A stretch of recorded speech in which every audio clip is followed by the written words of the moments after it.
warahmatullahi wabarakatuh. Waalaikumsalam warahmatullahi wabarakatuh. Bismillahirrahmanirrahim. Nahmaduhu wa nusalli wa nusallimu ala rasulihil karim Sayyidina wa maulana wa habibina Muhammadin wa ala alihi wa ashabihi wa atba'ihi ajma'in. Rabbi israh li sadri wa yassir li amri wahlul 'uqdatam min lisani yafqahu qawli waj'al li waziran min ahli. Rabbana anfa'na bima 'allamtana Rabbi 'allimna alladhi yanfa'una Rabbi faqqihna wa faqqih ahlana wa qarabatil lana fi dinina ma ahlil qatri unsa wa datar. Rabbana wa aslih lana kulla syu'un wa akirra birridha minkal uyun wa qadi anna rabbana kullad duyun qabla an ya'tiyana rusulul manun waghfir wastur anta akrama man satar. Rabbi waffiqna wa waffiqhum lima tartadhi qawlan wa fi'lan karama warzuqil kulla halalan daima wa akhillaa atqiyaa ulama nahdi bihil khaira wa nukfa kulla syarr. Alhamdulillah, hadirin yang dimuliakan Allah Subhanahu wa ta'ala, kita bersyukur kepada Allah Subhanahu wa ta'ala pada sore yang berbahagia ini. Kita masih dipilih oleh Allah Subhanahu wa ta'ala untuk duduk menghadiri majelis ilmu. Kita telah mengalahkan keinginan-keinginan yang lain yang barangkali keinginan-keinginan tersebut sangat mengenakkan untuk nafsu kita. Kita kalahkan, kita ingat perintah Allah, kita datang ke majlis-majlis yang disukai oleh Allah. Maka ketika kita mengalahkan kesenangan-kesenangan nafsu kita untuk melaksanakan perintah-perintah Allah, kita menyenangkan Allah, maka nanti kita akan mendapatkan balasan. Allah akan membuat senang diri kita. Orang sekarang hidup di dunia, ahli dunia sangat paham kalau di dunia ini orang itu akan mudah kehidupannya apabila punya uang. Nanti kalau orang sudah sampai ke akhirat, bahkan sebelum sampai ke akhirat, pandangan orang-orang yang bukan ahli dunia, orang-orang ahli iman, orang-orang yang pandangannya memandang dunia ini hanya sementara, kehidupan yang sebenarnya adalah akhirat, mereka akan punya kesimpulan, mau di dunia bahkan sampai nanti di akhirat, urusan akan beres kalau seseorang itu punya hubungan baik punya hubungan dekat dengan Allah Subhanahu wa ta'ala. Di dunia ketika terjadi bencana-bencana, apakah uang akan menyelamatkan dia? Ternyata urusan itu akan mudah, akan beres kalau seseorang itu punya hubungan dekat dengan yang mengatur dunia.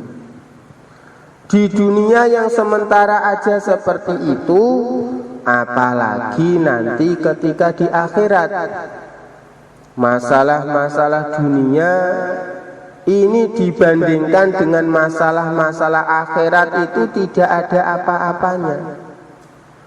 Tetapi kalau kita sudah punya keyakinan yang lurus untuk menyelesaikan masalah-masalah yang kecil di dunia ini, satu-satunya jalan hanya dengan apabila hubungan kita kepada pencipta dunia ini baik, kita dekat dengan penciptanya dunia, maka nanti untuk menghadapi masalah-masalah besar di akhirat, mulai dari kubur kita, mahsyar kita dan seterusnya, maka kita akan mudah melalui ujian-ujian masalah-masalah tersebut apabila kita punya hubungan baik, punya hubungan dekat dengan Sang Pencipta. Maka kita bersyukur, alhamdulillah bisa melaksanakan perintah Allah. Ini kita sangat bersyukur, karena dengan melaksanakan perintah Allah lah seseorang akan punya hubungan baik dengan Allah, akan dekat dengan Allah Subhanahu wa ta'ala.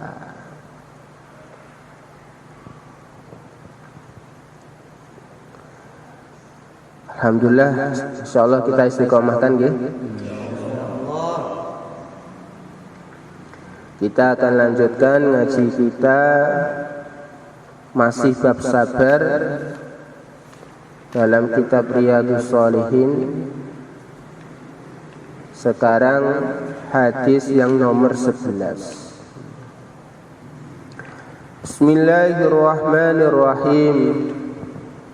Wa an Atha ibni Abi Rabah qala qala li ibnu Abbas radhiyallahu anhuma ala urika imra'atan min ahli al-jannah فقلت بلى قال هذه المرأة السوداء أتت النبي صلى الله عليه وآله وسلم فقالت إني أسرع وإني أتكشف فادعوا الله تعالى لي قال إن شئت صبرت ولك الجنة wa in syi'ti da'autullaha ta'ala ay yu'afiki faqalat asbiru faqalat inni atakasyafu fad'ullaha alla atakasyafu fad'alaha. Muttafaqun alaih. Dari Atha bin Abi Rabah, ia berkata, Ibnu Abbas radhiyallahu ta'ala anhuma berkata kepadaku, maukah aku tunjukkan kepadamu seorang perempuan penghuni surga?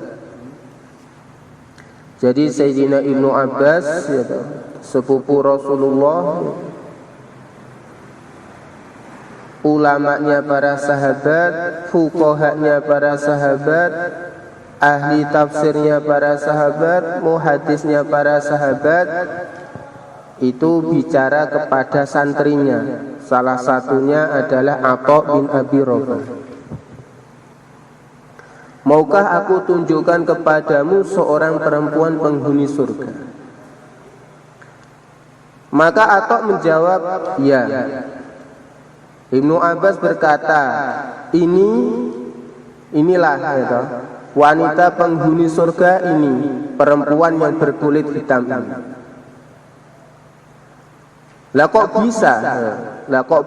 Perempuan berkulit hitam di hadapan manusia mungkin tidak terpandang, tidak terkenal, tapi kok bisa jadi penghuni surga, di langit itu jadi terkenal. Bagaimana ceritanya? Wanita ini ia datang kepada Rasulullah Shallallahu Alaihi Wasallam. Lalu wanita ini berkata, sesungguhnya saya menderita penyakit ayan, dan kalau sudah kumat maka bajuku terkadang karena nggak sadar guling-guling gitu, nanti bajuku tersingkap. Maka doakanlah saya, berdoalah kepada Allah untuk saya. Nabi Shallallahu Alaihi Wasallam menjawab, jika kamu mau, kamu bersabar dan kamu dapat surga. Apa yang Allah tetapkan kepada kamu, kok kamu ridho, kamu tetap menjalankan perintah Allah pada kondisi yang Allah posisikan kamu pada kondisi itu, maka bagi kamu surga. Dan jika engkau mau, ya saya akan berdoa kepada Allah untuk menyembuhkanmu. Maka wanita itu berpikir, gitu, saya akan didoakan oleh Rasulullah SAW sembuh.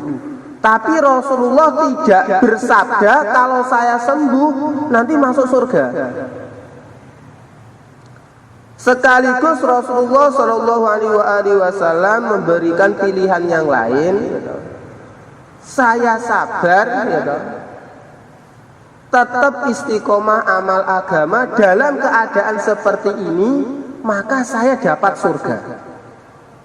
Pilih mana ini? Maka perempuan itu berkata, kalau begitu aku bersabar. Saya tak milih bersabar. Ini perempuan cerdas ya. Meskipun berkulit hitam gak terpandang, tapi cerdas. Pandangannya itu akhirat.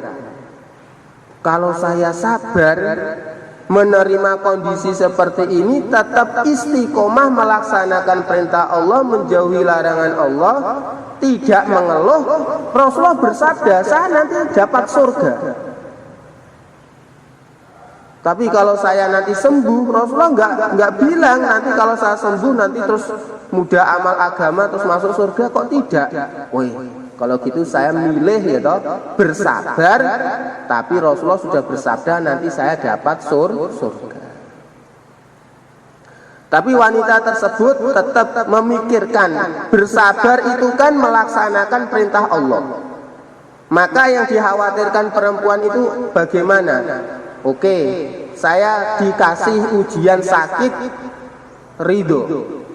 Tapi yang dikhawatirkan, kalau kambuh, khawatir auratnya tersingkap. Maka tetap minta. Akan tetapi auratku bisa terbuka ketika sedang kambuh penyakit ayannya.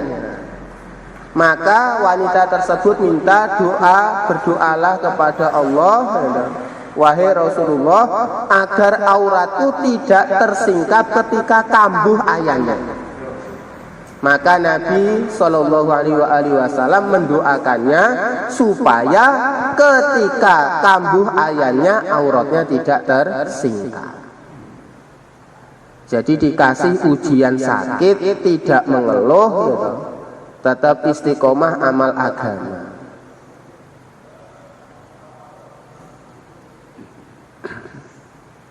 Yang dirisaukan sakit itu enggak masalah kalau dapat surga. Hanya saja, gitu, perintah Allah itu kan suruh jaga aurat.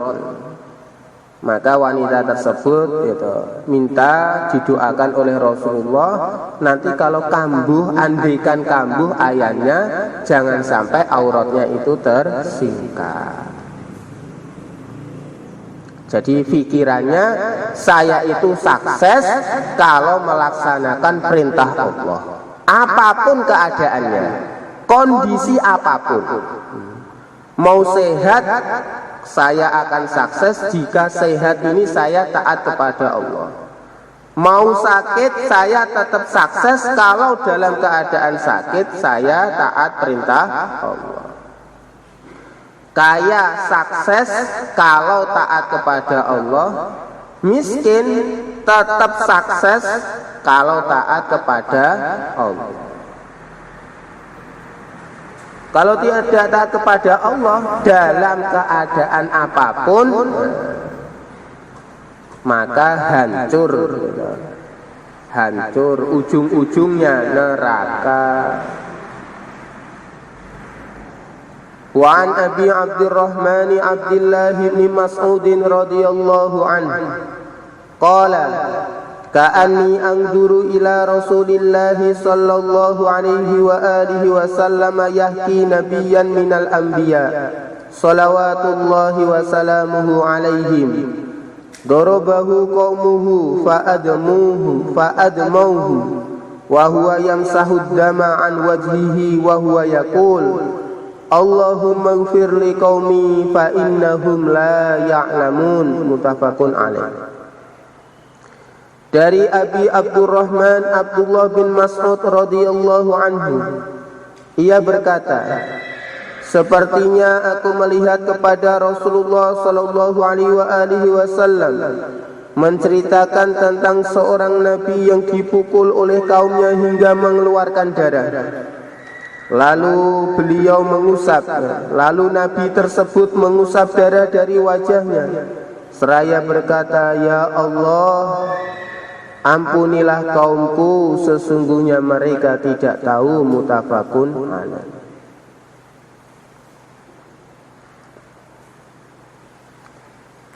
Jadi para nabi itu, kalau yang disakiti adalah diri sendiri,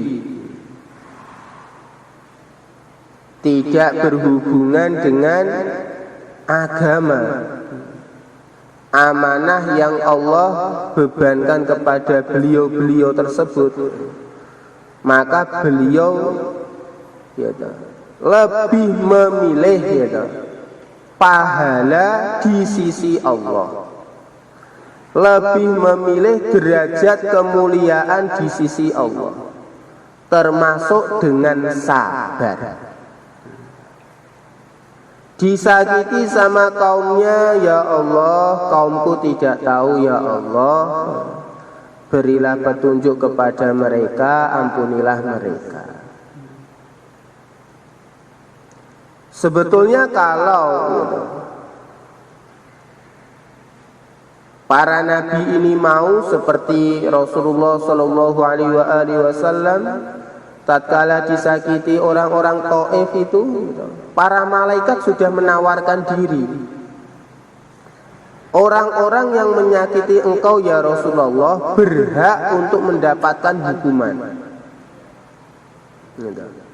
Berhak untuk mendapatkan hukuman. Malaikat yang menunggu gunung sudah menawari, apa ini dibrukne gunungnya kepada mereka, ditimpakan gunung kepada mereka. Malaikat yang ini sudah nawari, malaikat ini yang sudah menawari. Bentuk bahwa para malaikat itu pun saking cintanya kepada Rasulullah, saking taatnya kepada Allah, ketika ada kekasih-kekasih Allah itu disakiti, itu Masya Allah, dunia langit itu geger. Maka kita itu harus hati-hati. Kalau kita itu menyakiti kekasih-kekasih Allah, itu sebetulnya dunia langit sana itu geger. Iki sopo iki kok wani ngeladai, wani-wanine menyakiti, berani-beraninya menyakiti kekasih Allah. Seperti itu. Tetapi Rasulullah Shallallahu Alaihi Wasallam ingin tambah dekat kepada Allah. Maka ya Allah, ya Allah, kaum saya tidak tahu, berilah petunjuk ya Allah, ampunilah kaum saya ya Allah. Seperti itu.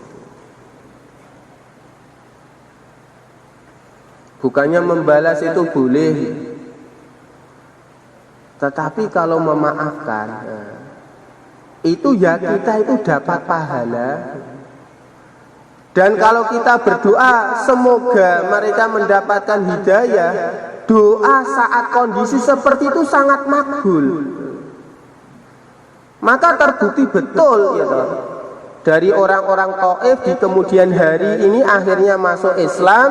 Dari orang-orang Taif termasuk lahirlah Muhammad Ibnul Qasim yang akhirnya dakwah sampai ke anak benua, akhirnya mengislamkan jutaan orang itu. Seperti itu. Tetapi kadang kalau orang itu hanya gitu, membalas, kadang ya ceritanya habis di situ. Maka orang hebat itu gitu, kalau musuh-musuh itu jadi teman-teman pembela. Bukan teman-teman yang semula membela malah jadi musuh. Tidak. Maka termasuk untuk mendapatkan gitu, anugerah gitu, orang-orang yang semula memusuhi gitu, menjadi teman-teman yang membela adalah dengan sabar menghadapi mereka, tetap istiqomah menjalankan perintah Allah gitu, kemudian mudah memaafkan mereka. Insyaallah nggih.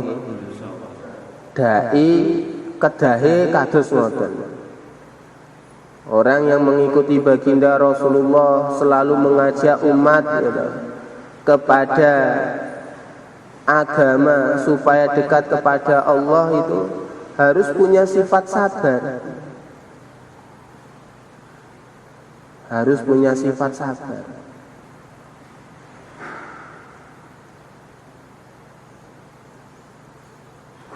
Wa an Abi Sa'id wa Abi Hurairah radhiyallahu ta'ala anhuma 'anil Nabi sallallahu alaihi wa alihi wa sallam qala ma yusibul muslima min nasabin wala wasabin wala hammin wala hazanin wala adan wala ghammin hatta syauka yusakuha illa kaffarallahu biha min khotoya, mutafakun alaih.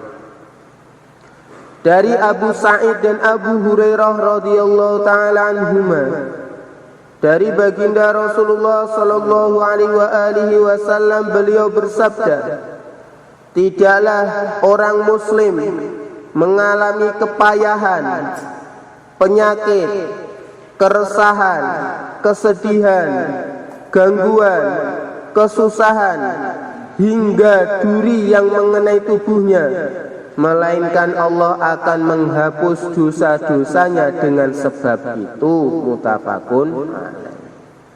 Ini jika disikapi dengan benar.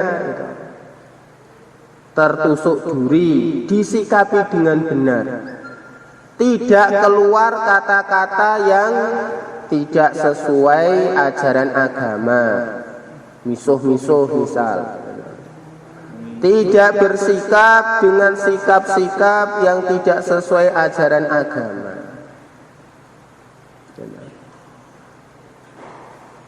Ketika tertusuk duri, ihtisab, kalau saya bersabar, tidak keluar dari ajaran agama, ucapan tetap beradab, tingkah laku tetap beradab, maka ya, setiap kesakitan, setiap kesusahan akan menghapuskan dosa-dosa.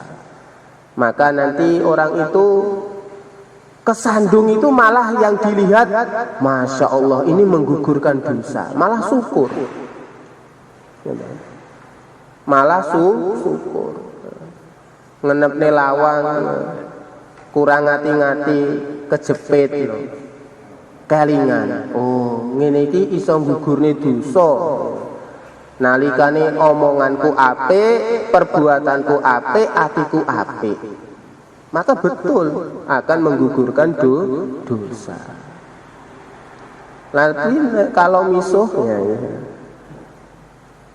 cokot semut yo, misuh iki kebun binatang dikeluarin semua. Padahal itu baru digigit semut. Misal seperti itu. Maka nanti orang itu sebetulnya Masya Allah, kalau dapat payah-payah itu tuh, selama itu tidak maksiat kepada Allah, itu sebetulnya itu suatu anugerah. Orang kadang pulang kerja capek gitu, keringetan gitu. Tapi kalau keringetan itu cari rizki yang halal gitu. Sebagaimana dalam hadis Rasulullah Sallallahu Alaihi Wasallam, orang gitu capek keringetan gitu,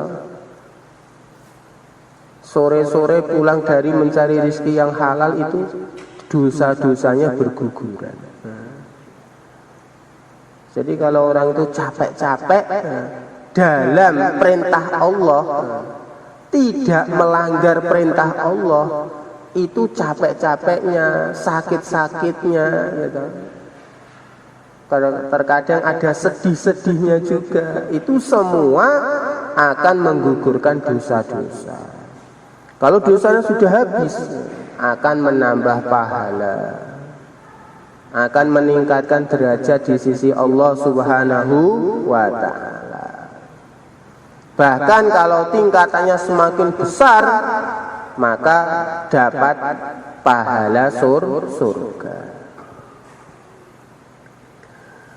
Wa 'an Ibnu Mas'ud radhiyallahu ta'ala anhu qala dakhaltu 'ala an-nabi sallallahu alaihi wa alihi wa sallam wa huwa yu'aku fa qultu ya Rasulullah innaka tu'aku wa'kan shadida qala ajal inni u'aku kama yu'aku rajulani minkum qultu dzalika anna laka ajraini qala ajal dzalika kadzalik ma min muslimin yusibuhu adan syauqatun fama fawqaha illa kaffarallahu biha sayyi'atihi wa huttat anhu dunubuhu kama tahuttu syajaru waraqaha, muttafaqun alaih. Dari Ibnu Mas'ud radhiyallahu taala anhu, ia berkata, aku masuk menemui baginda Rasulullah sallallahu alaihi wasallam yang sedang sakit demam. Maka aku berkata, ya Rasulullah, sesungguhnya Anda sakit demam yang parah. Beliau pegang panasnya itu lipat dari panasnya orang yang biasa. Jadi para nabi itu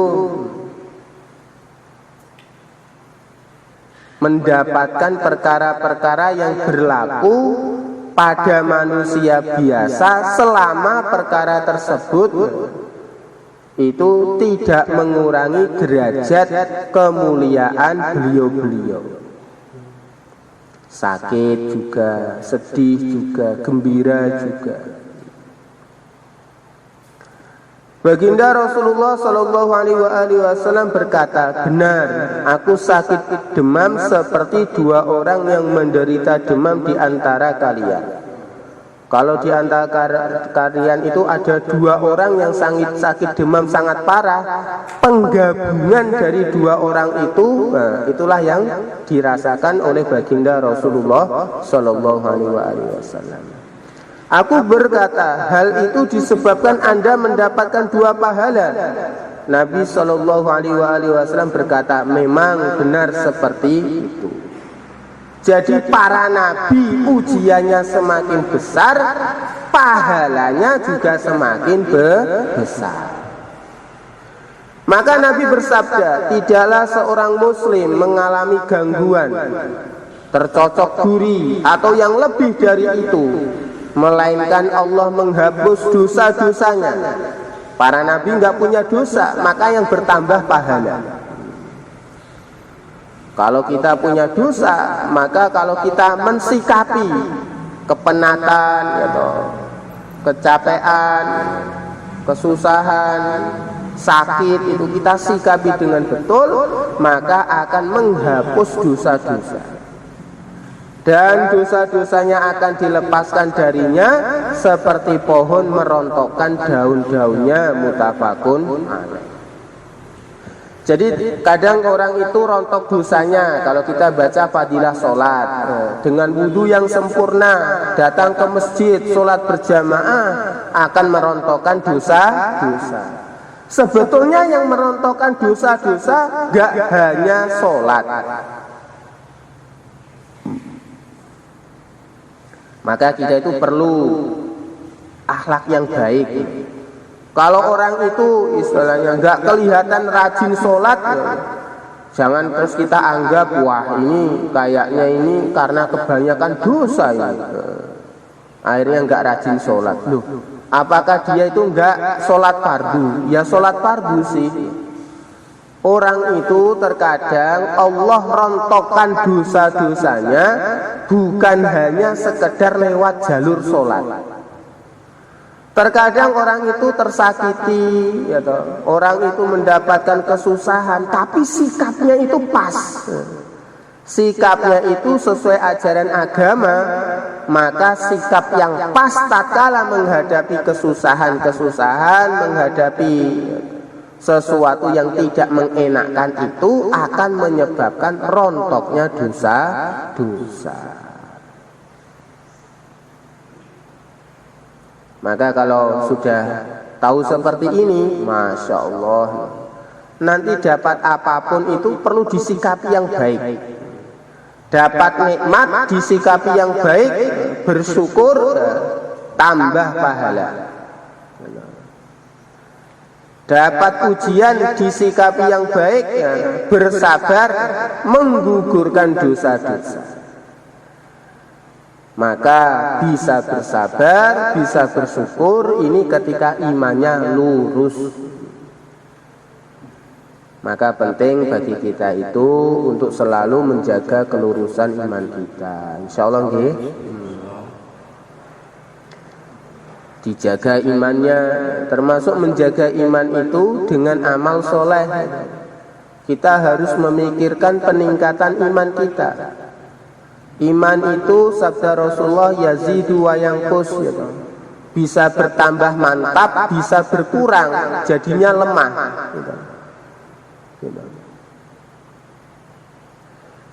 Iman akan bertambah mantap dengan apa? Dengan amalan-amalan ketaatan. Kita datang ke masjid sholat berjamaah, kita datang ke majelis ilmu, kita datang ke majelis zikir, bikin amalan zikir, gitu. Membikin mujahadah untuk mencari ridho Allah, untuk membuat senang Allah, gitu. Mengalahkan kesenangan nafsu kita, itu nanti akan meningkatkan iman. Tetapi sebaliknya iman itu juga akan berkurang, akan melemah dengan bermaksiat kepada Allah. Maka jangan dikira kalau orang itu meninggalkan amalan-amalan agama itu nggak ada efeknya. Sebetulnya efek yang sangat parah itu ya merosotnya iman, itu sudah efek yang sangat parah. Merosotnya agama itu sudah sangat parah. Orang itu nggak sholat sunnah akhirnya biasa. Lama-lama tinggal sholat fardu, ya alhamdulillah masih berjamaah di masjid. Tapi kalau nggak mikir peningkatan, lama-lama merosot, nggak jamaah di masjid ya biasa. Nanti lama-lama bisa-bisa nggak sholat pun ya biasa. Maka mendapatkan musibah itu jangan dikira musibahnya langsung, gitu. Tiba-tiba rumahnya gitu hancur, tiba-tiba uangnya hamblas, tidak. Tapi siksaan itu yang sangat pedih ketika apa? Di dunia agamanya merosot, maksiatnya meningkat. Lah kalau seperti ini di akhirat itu kita sangat berbahaya. Ini nanti nasib kita di akhirat, azab sepedih apa yang akan kita terima. Loh, akhirat itu akan kita datangi toh. Ya iyalah, harus yakin. Seyakin-yakinnya. Rasulullah sudah bersabda gitu. Sebelum kiamat akan terjadi begini. Apa yang disabdakan Rasulullah sesuai realita, sesuai kenyataan semua. Maka apa yang Rasulullah sabdakan tentang akhirat, kita pun nanti akan tiba masanya akan mendapatkan bahwa hal itu juga suatu kenyataan. Rasulullah sabdanya benar sesuai realita. Beliau orang yang dapat dipercaya. Maka sungguh bodoh, sungguh merugi orang-orang yang ragu. Jangankan membohongkan, ragu terhadap sabda Rasulullah itu sudah sangat merugi. Wa an Abi Hurairah radhiyallahu taala anhu qala qala Rasulullah sallallahu alaihi wa alihi wasallam man yuridillahu bi khairan yusib minhu rawahul Bukhari. Dari Abu Hurairah radhiyallahu taala anhu ia berkata, Rasulullah sallallahu alaihi wasallam bersabda, barang siapa yang Allah inginkan kebaikan baginya, maka dia timpakan cobaan kepadanya. Orang itu kalau ingin jadi tentara itu nanti latihannya itu berat. Mau jadi polisi latihannya berat. Mau jadi pak guru, nanti harus ada ujian ini.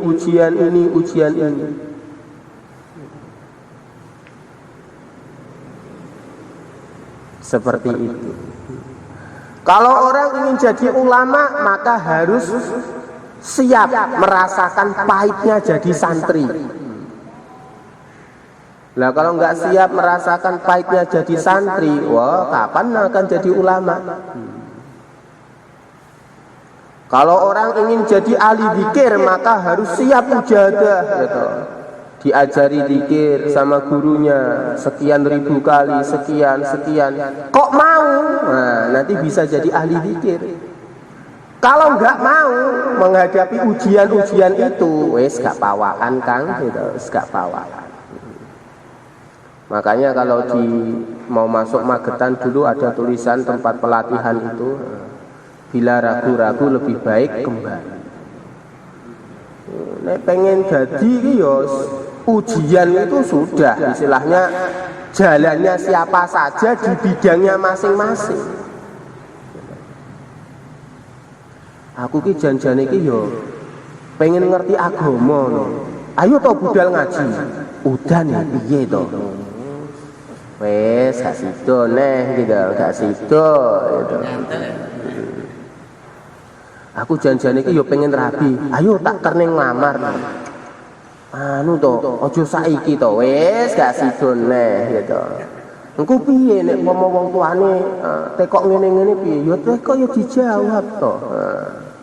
Aku wedi yo wis. Apa kok suruh jereh ngono, enggak kendel gitu. Semua apa saja itu ada jalannya. Dan jalan kesuksesan itu akan menghadapi ujian-ujian. Kemuliaan itu ada ujian-ujian. Maka kalau orang itu ingin mendapatkan suatu kesuksesan dalam hal apapun, ya harus melalui ujian-ujian. Mau dapat ijazah SD gitu, harus melalui ujian kelas 1. Ditekuni gitu, nanti lulus kelas 2, lulus kelas 3 sampai kelas 6 gitu. Ujiannya skala nasional, misal seperti itu. Jadi andaikan dia ini dinyatakan lulus SD, itu taraf ujiannya sudah nasional gitu. Habis itu mau melanjutkan ke jenjang sekolah berikutnya, di sekolah manapun memang sudah layak, misal seperti itu.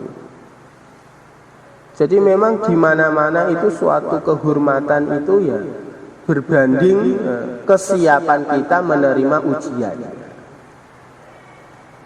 Kalau kita itu kadang jadi santri, gak betahan gitu.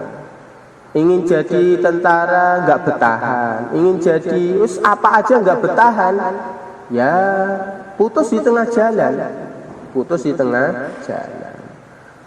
Wirausaha baru jalan sebentar, ya toh, ada ujian sedikit nggak betah, ya. Pindah usaha yang lain lagi, pindah lagi, nggak ada yang ditekuni, akhirnya ya nggak jadi. Cerita orang sukses dimanapun itu, mereka itu mujahadah, mereka itu sabar.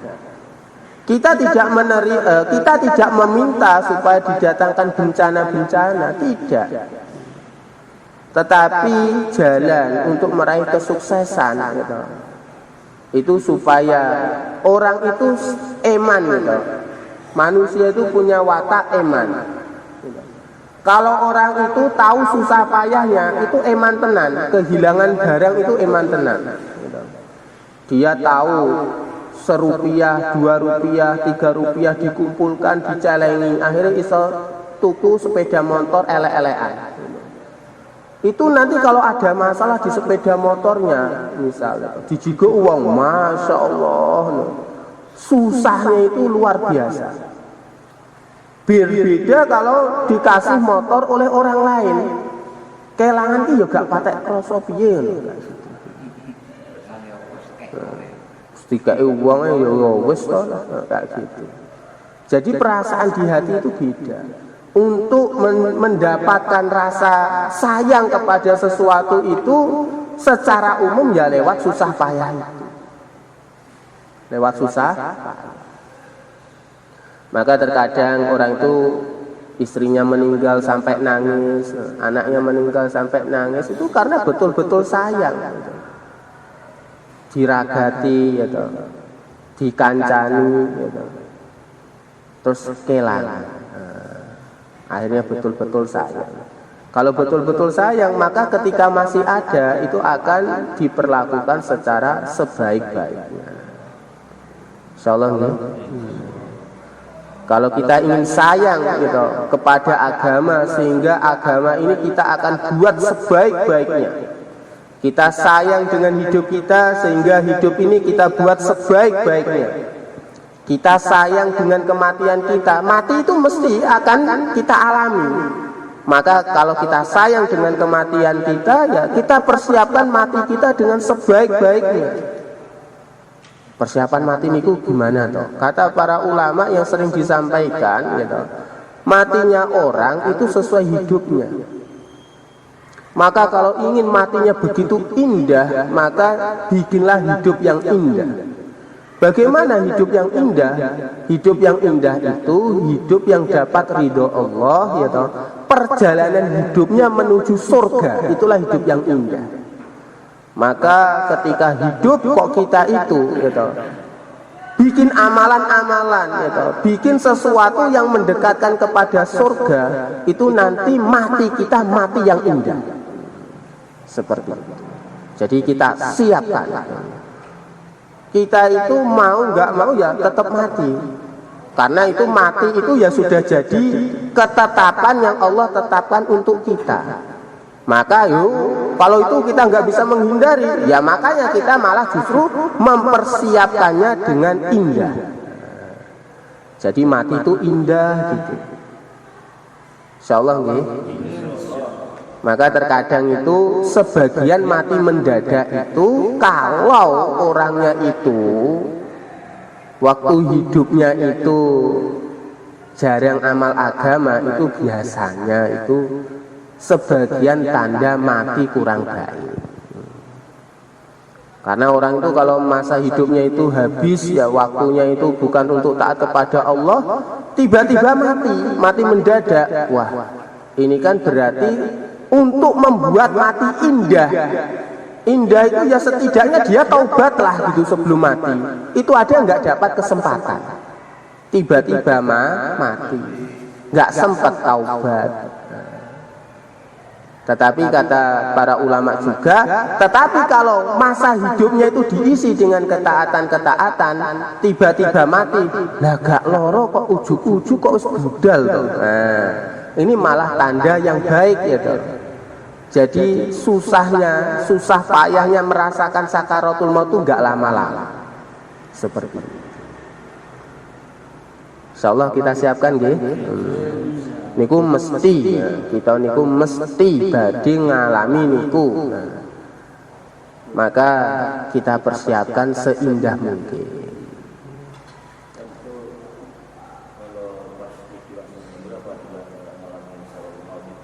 Kenapa?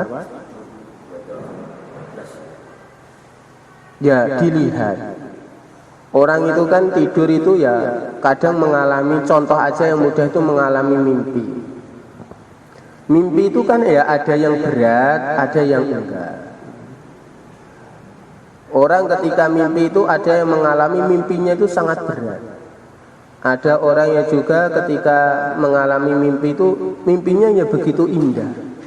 Sama saja ketika orang tidur kemudian mati itu nanti ya andaikan dia mimpi, andaikan dia tidur akan mengalami peristiwa-peristiwa yang berat juga ataupun peristiwa-peristiwa yang indah. Hanya saja terkadang kita nggak tahu. Yo jangankan itu, kalau kita itu sedang keadaan melek, teman kita tidur di samping kita. Teman kita itu nanti setelah bangun tidur bisa cerita, saya tadi mimpi yang indah. Tapi kita ya di sampingnya cuma lihat, ngapain loh, cuma baring gitu aja kan gitu. Nggak ada gimana-gimana. Tapi betulan saya mau mimpi saya kayak gitu. Tapi ya sekaligus juga terkadang orang itu bangun tuh tiba-tiba Masya Allah kayak orang bengong dulu ya toh. Kayak orang ketiban musibah apa gitu. Nyapa toh Kang tangi turu kok koyo ngene no. Aku mimpi gak ketulungan abote bisa kayak gitu. Ya padahal kita di sampingnya ketika kita melek ya biasa-biasa aja cuma baring kayak gitu. Maka kadang orang itu ketipu gitu. Tertipu. Mosok toh kadang ada orang itu saking bodohnya itu gitu. Mosok di kuburan itu ada nikmat, ada adab toh. Bukannya orang itu ya dibaringkan yang berjojor kayak gitu aja. Kok merasakan sakit, merasakan gembira itu bagaimana? Makanya para ulama itu kadang ya mencontohkan kayak mimpi. Ya kamu itu loh kalau punya ada teman tidur ya toh, di dekat kamu. Dia itu sebetulnya dalam mimpinya itu merasa kesakitan, misal mimpi digepuki wong buang, waduh. Tapi ya kamu lihat ya berjujur kayak gitu aja. Alamnya beda. Dia ketika di alam mimpi itu kesakitan nggak karu-karuan. Ketika kita di alam dunia melihat dia yang berjujur kayak gitu aja nggak ngapa-ngapa. Lah alam dunia dengan alam barzah, alam kubur itu berbeda. Maka pandangan orang beriman itu Masya Allah pokoknya nopo sing dingendikane Kanjeng Nabi mesti bener ya. Neng kuburan meskipun wong ki ketoke bejojor ngono kuwi ae gitu. Kuwi nek ngrasakne seneng ya seneng tenanan gitu. Nek ngrasakne susah ya susah tenanan. Gitu. Lho ketoke biasa-biasa wae sih. Jangan ketoke gitu. Apa yang tampak oleh kita itu belum tentu aslinya, karena mata kita itu terbatas, gitu. Mata kita itu terbatas. Kita bisa melihat teman kita tidur, tapi mata kita tidak bisa melihat mimpi teman kita yang sedang tidur. Itu terkadang yang sering digunakan para ulama untuk mencontohkan. Karena ada orang itu ya nggak tahu atas cara berpikir yang bagaimana, itu kadang berpikirnya aneh-aneh. Wong mati ya wis mlebu nang kuburan ya wis to, mosok ya cek iso ngene, cek iso ngono, cek seneng ya cek susah, cek ngene, cek ngono. Lho, sampean iki ndelok apane? Sampean tuh ndelok apane? Rumah sakit, kalau kita jalan di depan rumah sakit, kelihatan megah gitu. Itu ada AC, ada gini. Kayak hotel aja. Di dalamnya ini kayaknya orangnya hidup itu tuh, ketoknya adem ayem. Enggak, ya. Sing sambat ya sambat ngaruh biru enggak karu-karuan. Meskipun ruangannya dikasih AC, kelihatan dari luar tuh AC-nya kelihatan itu. Tapi di dalamnya itu ya sambat ngaru biru nggak karu-karuan, istilah wong Jawa. Ya, istilahnya kayak gitu. Seperti itu. Dan kadang itu penyakit itu kadang nggak kelihatan, penyakit dalam. Orang sambat, sakit. Sing lara apa to, Pak? Nek didelok kulite ya utuh wae kan gitu. Tangane ya utuh apa nek utuh no. Sing lara jero wae, lara jero, mripate gak ketok, ya toh. Matanya nggak kelihatan, nggak bisa melihat apa yang di dalam. Tapi yang merasakan sakitnya, pokoknya nggak ketulungan. Kadang orang tuh lihat orang sakit gigi, dilihat giginya masih utuh, nggak gimana. Tapi kok sampai guling-guling jungkir balik, balik lagi ternyata yang nggak hilang penyakitnya, misalnya gitu, sakitnya. Karena ada sesuatu itu ya nggak setiap hal itu tampak oleh mata. Tapi itu ada. Kenapa ada? Ya nyatanya dia bisa merasakan. Seperti itu. Mungkin ada pertanyaan lagi? Nih.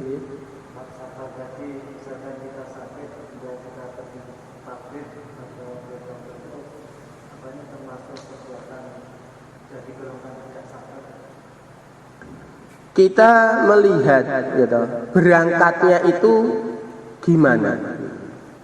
Kan sabar itu kan kita kemarin sudah mengulang-ulang gitu. Sabar itu bagian dari sikap hati. Sikap hati yang pas ketika iman itu lurus. Ketika kita berangkat ke dokter, sikap kita, hati kita itu karena teringat gitu. Rasulullah juga menganjurkan untuk berobat, maka ini tidak mengurangi kesabaran, tidak merusak kesabaran. Karena sabar itu sabar melaksanakan perintah, sabar meninggalkan larangan, tidak mengeluh ketika ada cobaan.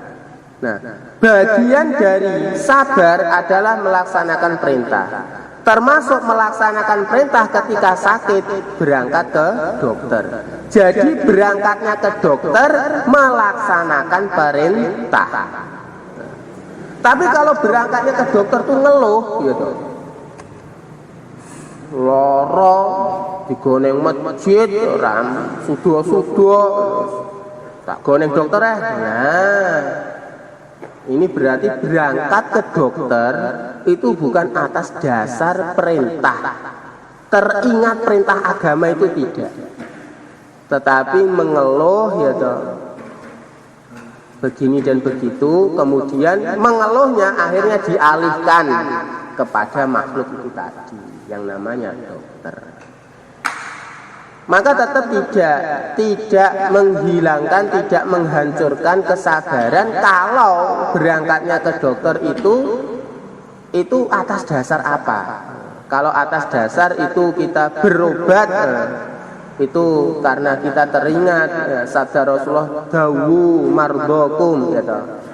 Obatilah sakit kalian. Wah, kita berangkat ke dokter ya teringat perintah ini. Maka kalau kita melaksanakan perintah ini ya kita dapat pahala. Kalau urusan sembuh ya sembuh, enggak itu terserah Allah. Kok terus nggak sembuh kita itu nggak dapat pahala, atau kalau sembuh dapat pahala otomatis tidak. Dapat pahala atau nggak dapat pahala itu sejauh mana kita melaksanakan perintah Allah. Kalau orang sembuh kok malah maksiat, dia malah dapat dosa, nggak dapat pahala. Tapi kalau orang nggak sembuh tapi tetap taat kepada Allah, yaitu tadi menggugurkan dosa, tambah pahala dan seterusnya. Saged dipaham ya? Jadi orang itu ya toh, dalam setiap aktivitas itu berangkat itu teringat aturan agama atau bagaimana? Kalau orang sekedar ya toh, menikah itu terok-terok ya toh, Tanggane kok padha rabi, aku tak yo rabi. Nah, jangankan seperti itu, hewan itu aja loh cari pasangan. Maka cari pasangan itu enggak otomatis dapat pahala. Tapi kalau kita itu menikah cari pasangan itu ya toh. Lah karo Gusti Allah ku yo menungso ku yo diperintahne nikah. Aku tak nderek perintah Gusti Allah. Lah, nanti kalau seperti itu nikahnya itu dapat pahala. Kalau urusan cari pasangan itu jangankan manusia, hewan pun cari pasangan. Maka dapat pasangan itu enggak otomatis dapat pahala atau enggak otomatis dapat dosa. Kalau niatnya benar dapat pahala, kalau niatnya keliru maka dapat dosa. Niat benar yaitu niat sesuai perintah Allah, niat enggak benar itu niat maksiat kepada Allah. Makan kayak gitu juga. Makan itu ya kalau niatnya benar dapat pahala. Makan supaya kuat beribadah, supaya kuat dakwah, supaya kuat ngaji, misal seperti itu. Tapi kalau niatnya enggak benar gitu, mangan nyapa Kang? Aku arep lek-lekan. Lek-lekannya apa? Arep main kartu, arep judi ya. Wes nek ngono kuwi awet mangane iki wis entuk dosa. Mulai dari makannya sudah dapat dosa. Karena ya, makannya itu untuk menolong kemaksiatan. Kalau kita itu menolong kemaksiatan, maka kita berserikat dalam dosa. Sesuatu yang digunakan untuk menolong kemaksiatan maka mendapatkan dosa.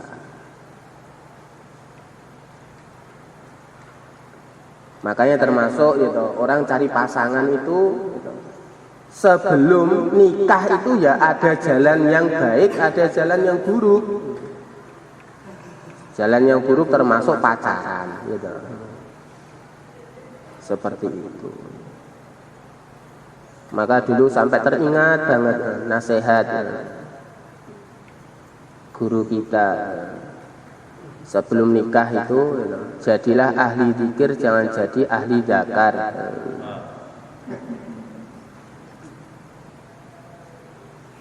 Sebelum nikah itu yang mendekatkan diri kepada Allah, minta petunjuk kepada Allah. Enggak jadi ahli zakar gitu. Bagaimana memperbesar zakar gitu. Dengan cara cari hubungan, nomor telepon cewek, cari foto cewek, cari kayak gitu gitu. Akhirnya itu nanti risikonya ya sebetulnya kita juga. Kehidupan pernikahannya itu kehidupan yang barokah karena jalan menujunya itu jalan yang sudah pas gitu, jalan takwa. Ataupun kehidupan gitu, pernikahannya itu kehidupan yang tidak barokah karena jalan menujunya itu jalan yang sudah tidak pas. Seperti itu. Mugi-mugi kita saged mendhet faedahipun. Dadosaken asbab hidayah kebukaipun sedaya kesenan lan barokah, terpun sedaya kaonan dan kecelakaan kanthi diri kita, keluarga kita, keturunan kita, sederek kita, kerabat kita, tanggung kita, rencang-rencang kita, ahli kampung kita, masyhur alam. Kita tutup lan doa kifaratul majlis. Subhanallah wa hamdihi, subhanallah wa bihamdika, asyhadu an la ilaha illa anta, astaghfiruka wa atubu ilaik. Wassalamualaikum warahmatullahi wabarakatuh.